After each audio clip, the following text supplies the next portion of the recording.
One thing to be very careful of when we're working with functions is to make sure that we've scoped all our variables correctly and that they're doing what they think we're going to do. What variable scope means is that each variable that we declare within our script has a specific scope from which it is accessible and from which we can make changes to its value. For instance, a variable that we declare inside a function is not going to be accessible from outside that function,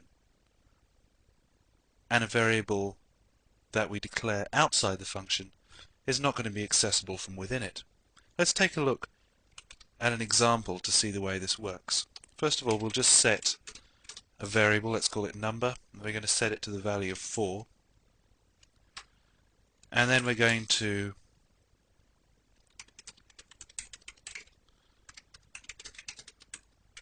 echo that to the browser like this. We're going to put a line break in there as well, and then we're going to set up a function at the end of our script, and let's call this function myfunc. We don't need to give it a particularly useful name because we're only going to be using it to exemplify the way variable scope works. We've got no arguments, so we simply open those round brackets and close them again. Then we use curly brackets to demarcate the block of text that's going to represent what the function does. What the function is going to do in this case is going to set a variable called number, and we're going to set the value of that to 10. Then we're going to echo within the function the value is, and then we're going to put number, and again a line break. That's our function, and that's the end of our script. Now we're going to call the function from here, simply like that. Now, as we noted in the previous movie, it doesn't matter where we declare our function. We can call the function, so long as we declare the function somewhere in the script, we can call it wherever we like. So it's quite acceptable to have the function declared right at the end of our script, and in fact that's a clearer way of working because it keeps those functions out of the way of the flow of the main part of the script. Finally, we're going to have a last echo statement, and that's going to say a very similar thing to the previous ones. Basically all these do is echo the number and a little reference so that we know from what part of the script that's being transmitted. Let's take a look in our browser.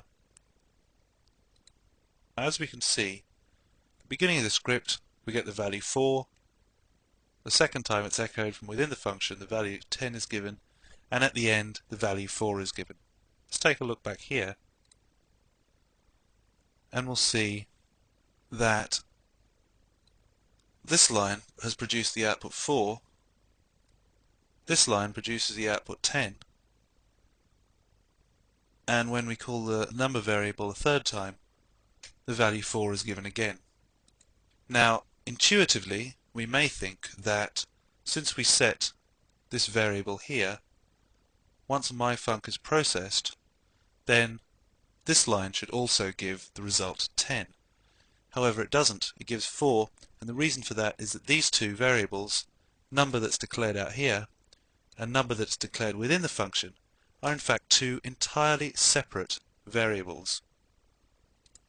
It is quite possible to use variables with the same name inside and outside of functions and have them doing completely different things.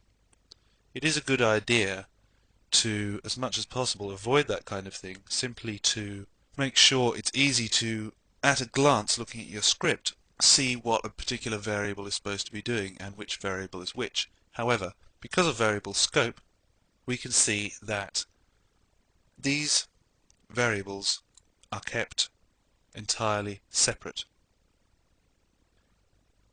Now, the exception to this rule is if we specifically declare within our function that a variable should be global. And this is the way we do it. We use the global keyword and then we specify the number there. Let's take a look. If we save that and go back to our browser, what happens here? As we can see, the function has now altered not only the effect of the variable within itself, the number variable, but also the variable outside.